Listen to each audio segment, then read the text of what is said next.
Olá pessoal, tudo bem? Espero que vocês estejam bem aí nesses dias. Afinal de contas, a gente pode ou não pode confiar na ciência? Essa é uma pergunta que muita gente tem feito nesses últimos dias. Em várias discussões sobre o remédio para a Covid, em várias conversas sobre se as vacinas vão ser úteis ou não, várias conversas se os efeitos colaterais são realmente perigosos ou não. Muita gente tem feito essa pergunta. A gente confia ou não confia na ciência? A ciência é confiável? Então, eu queria discutir um pouco com vocês isso. Queria colocar aqui algumas ideias e se você quiser interagir, você, por favor, comenta aí embaixo, dá o seu like ou se você não gostou também pode dar o seu dislike, tudo bem? E vamos conversar sobre isso. Então, muita gente deposita na ciência uma confiança muito grande, uma confiança enorme, né? Para que a ciência nos traga respostas para as questões da vida, para as grandes questões da vida, para que a ciência nos traga a cura para doenças que afligem a humanidade, não só agora, mas doenças antigas que ainda existem em várias regiões do mundo. Por outro lado, tem muita gente que é cética com relação à ciência, tem uma postura um pouco duvidosa. Será mesmo que o que a ciência diz é confiável? Será mesmo que o que a ciência diz é verdade? A gente pode realmente acreditar no que a ciência está dizendo? Então, muita gente tem essas posturas, né? Uma postura de que não, a ciência vai trazer respostas para nós, a gente pode confiar na ciência, e muita gente cética com relação ao que a ciência pode nos dizer. O fato é que os cientistas, ao contrário do que muita gente pensa, os cientistas têm as respostas para essas perguntas. E na maioria das vezes, a ciência tem mais de uma resposta para essa pergunta. Olha só que interessante. Outro dia eu estava conversando com um amigo, esses dias, e ele me dizia, a gente estava conversando sobre a doença, sobre a cura, o tratamento e tudo mais, e esse amigo virou para mim e falou assim: e vocês cientistas, vocês têm a resposta? Nem vocês têm a resposta para isso. Como é que eu vou confiar na ciência? Ao contrário do que esse meu amigo pensa, a ciência tem resposta para as coisas. Mas é que a ciência, como eu falei há um tempo atrás, não tem só uma resposta. Tem várias respostas. E muitas vezes, quando a ciência não tem a resposta, muita gente fica chateada, fica brava com essa situação. Porque a ciência nos foi dada como uma última fronteira. Ou seja, tudo que pode ser experimentado, tudo que pode ser provado em laboratório, tem essa característica de confiabilidade. Quando alguém começa uma frase dizendo assim: está comprovado cientificamente que... Bom, essa pessoa começou dessa maneira, uma afirmação dessas é digna de toda confiança na sociedade moderna. Será mesmo? Será mesmo que é assim que funciona? Então eu vou pegar um exemplo aqui para vocês, para a gente discutir um pouquinho sobre isso. Quando a ciência tem mais de uma resposta, e nos dias atuais isso está muito evidente por conta do que a gente tem passado com o coronavírus e tudo mais, a gente fica meio sem norte, né? Meio sem saber para onde ir. Olha o exemplo. Essa pergunta é muito simples. Os vírus são seres vivos? Essa é uma pergunta que eu sempre tenho que lidar com ela na sala de aula.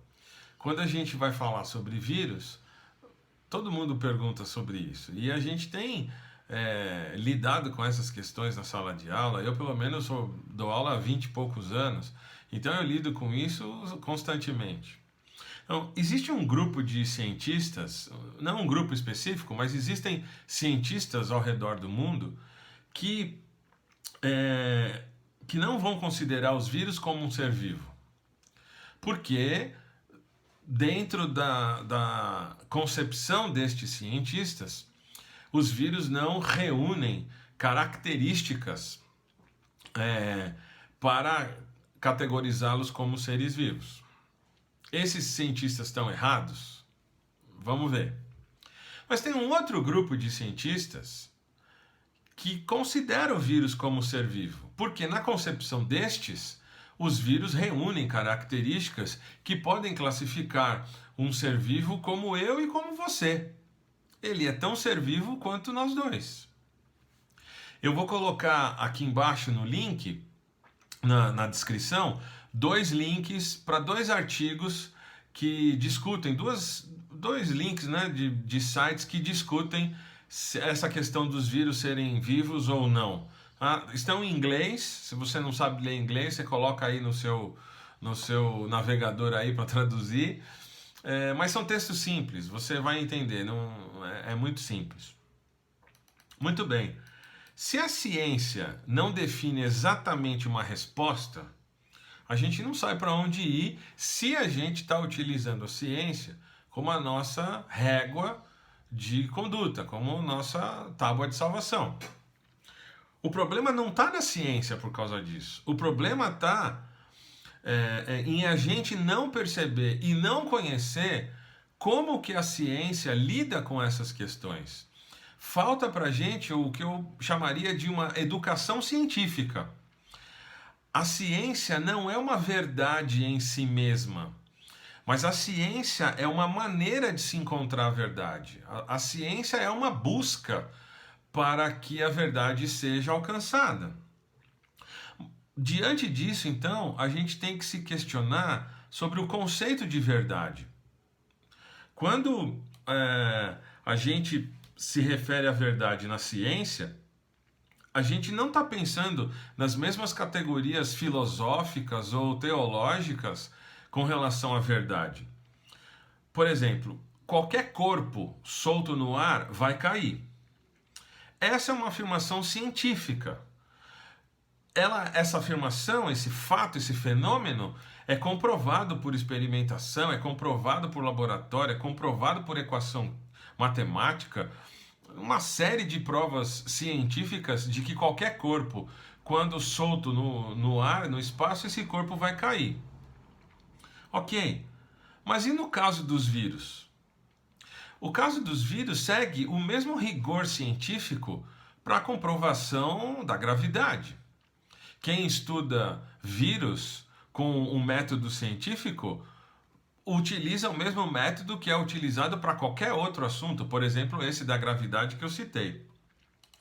Então, se a metodologia é científica em ambos os casos, onde é que está o problema? O problema está na informação? O problema está no dado? O problema está na evidência? Eu acho que não. O problema está na interpretação dessas evidências. Essa interpretação, por parte do cientista, vai depender de uma cosmovisão que esse cientista tem.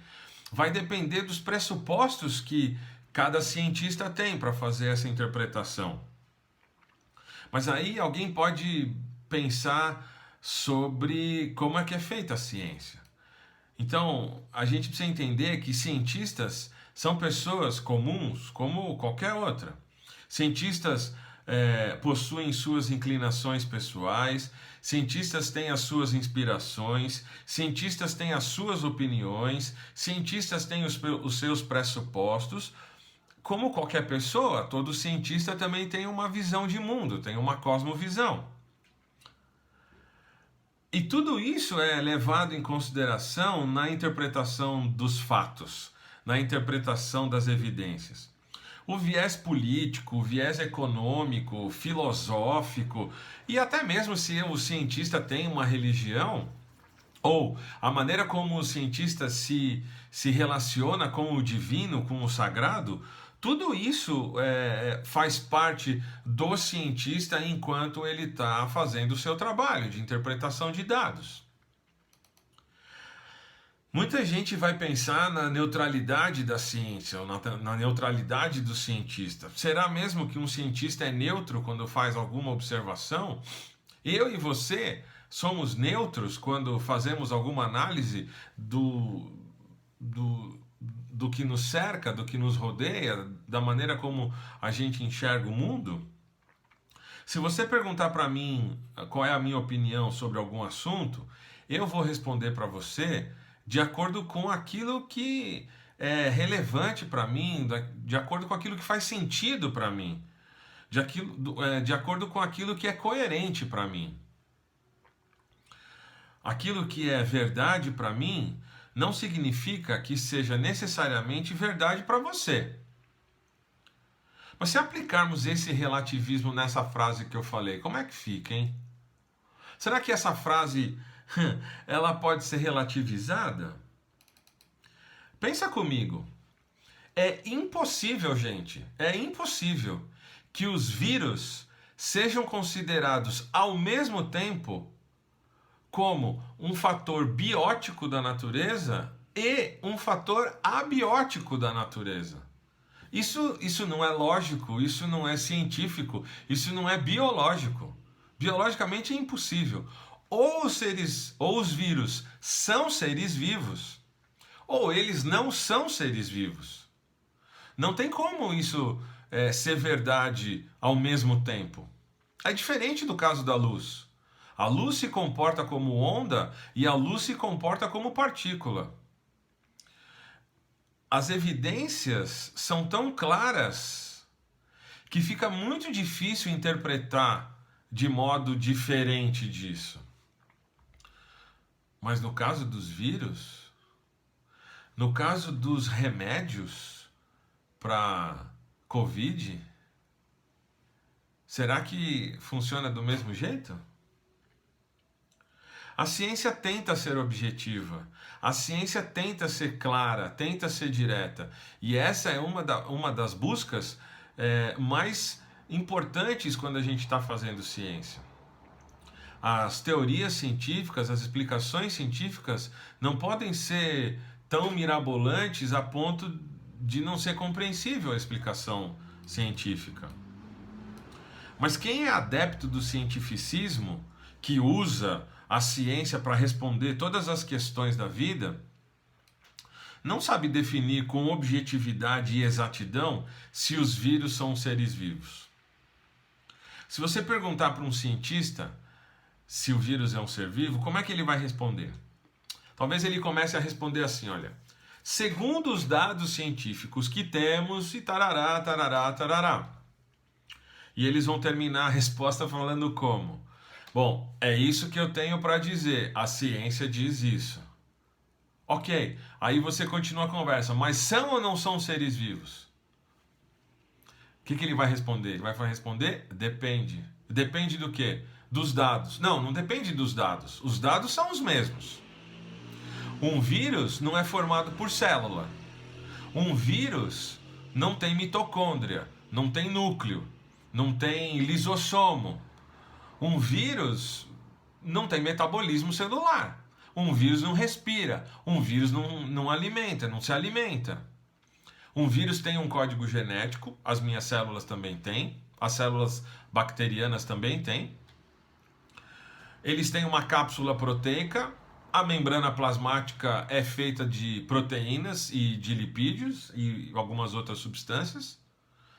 Mas isso não confere ao vírus as mesmas características que confere a nós. Isso só mostra então, pessoal, que a ciência não vai ter todas as respostas.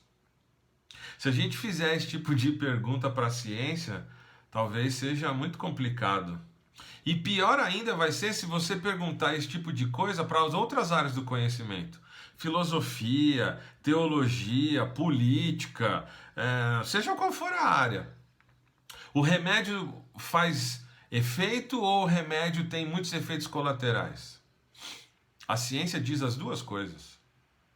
Tem muita gente aí que está vendo que o remédio para a Covid, por exemplo, tem lá os seus efeitos colaterais e isso pode ser muito perigoso. Mas, por outro lado, tem um monte de médicos e cientistas sérios dizendo que o remédio pode ser usado, principalmente nos estágios iniciais da doença, que não tem nenhum tipo de problema. Mas pensar dessa maneira é muito difícil, principalmente para quem pensa de uma maneira muito cartesiana, muito dogmática, né? Religião pensa dessa maneira. Ou é ou não é. Mas quando a ciência não traz uma resposta definitiva, é aí que acaba tendo um certo conflito, não é verdade? O isentão, aquele que fica em cima do muro, aquele que não tem uma opinião formada sobre as coisas, é muito mal visto na nossa sociedade. A nossa sociedade cobra que as pessoas tenham opinião, que as pessoas não fiquem em cima do muro, que as pessoas sejam decididas e tudo mais. Por outro lado, a nossa sociedade relativiza tudo. Qualquer coisa é relativizada. Qualquer assunto, as respostas sempre vão começar. Ah, depende. Depende do quê? Depende de mim e de você. A relativização criou um enorme problema para a nossa sociedade. Fazer essa sociedade acreditar que tudo é verdade. Mas será que essa afirmação que eu disse agora é relativa ou ela é absoluta? Percebe o beco em que a gente se encontra? A gente precisa pensar essas coisas. E se você quiser pensar comigo, você pode se inscrever no canal, fazer os seus comentários e a gente vai conversando. Um abraço para vocês, pessoal, e até mais.